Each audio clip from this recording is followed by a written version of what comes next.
Nous avons un quota d'à peu près d'un million avec une superficie 158 hectares. 35 hectares à peu près de prairies naturelles en MAE, puis des cultures fourragères, luzerne, mélange de fétuques dactyles, et puis après 30 hectares d'ensilage de maïs qui sert en grosse partie pour les vaches laitières. On était en système de distribution. Il y avait un petit mélange qui se faisait parce que c'était un système remorque distributrice avec des hérissons. Donc il n'y avait pas du tout d'attaque de fourrage. Ça fait maintenant presque 3 ans qu'on travaille avec la Quinane.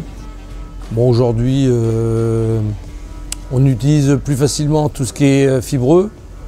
La luzerne, ça arrive qu'il y a des brins assez longs et assez gros, donc le système de découpe et de mélange nous satisfait.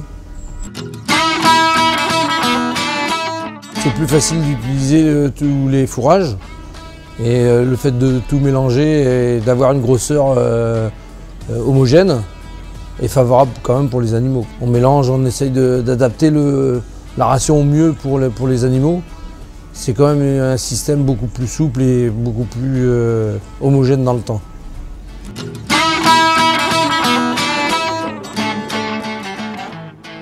Ce qu'on recherche dans le plan 3G, c'est d'avoir un travail efficace avec la maison soufflée.